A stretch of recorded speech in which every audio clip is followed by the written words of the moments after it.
Hi Dina and Ann, it's Paul Shapiro.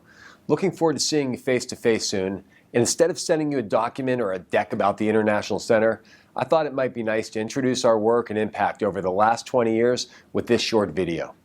As you may already know, our mission is to unite the world in the prevention, response, recovery, and healing of every missing, sexually abused, and exploited child, to make certain that no matter where they are or how they got there, that no child stands alone.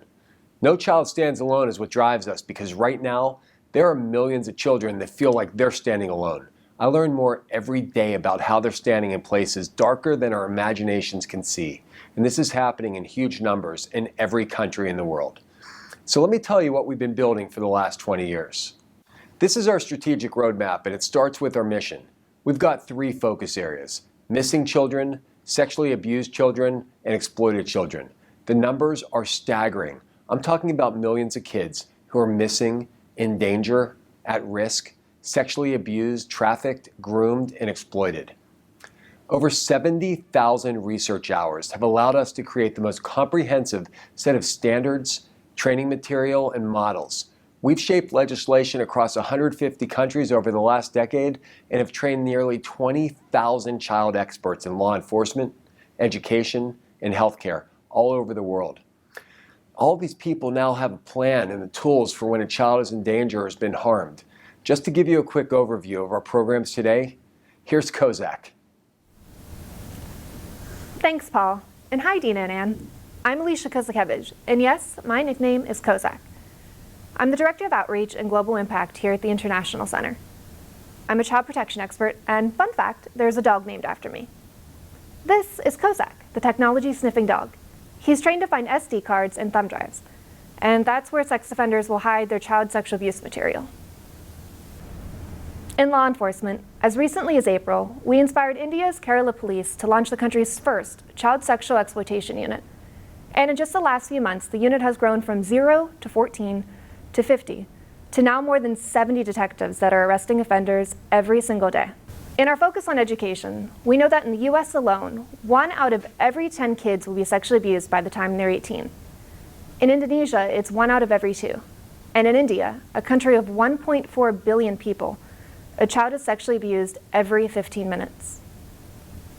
In response to this prolific problem, we built the fastest growing center of excellence for school systems globally, training teachers, school administrators, and coaches on how to recognize and respond to children who are potentially being abused. Our educator portal has received more than 100,000 page views in the last year. And the educators that we've prepared as part of our Train the Trainer methodology impact thousands of children every single time we train. In 2019, we will complete 22 trainings with educators representing more than 190 countries. Then there's healthcare, where many professionals feel ill-equipped to respond when faced with the possibility that their patient is being sexually abused or exploited. And when that happens, vulnerable children often slip through the system. We teach medical, psychological, and social specialists how to provide trauma-informed care, improving outcomes for survivors and their families. In 2019, we will conduct 16 trainings in 11 countries all over the world. Whether turning our trainees into mentors or deploying full-scale response models country by country, we are making sure these children don't slip through the cracks. We also have something called the Global Missing Children Center, creating systems similar to Amber Alerts for 30 countries so far. And we'll tell you more about that when we get together. I guess as a final takeaway, I'll just say that at the International Center, we have fought for every inch of progress. It's been less about creating a platform for awareness and more about making sure that the people who have the most important jobs in child protection and safety are ready when it comes to prevention, response, recovery, and healing of children in danger. That's the kind of organization that I have always dreamed of being part of, and it's good to know that there are so many others who share the same dream. So thanks for watching, Dina and Ann. We hope this was helpful to give you a sense of who we are.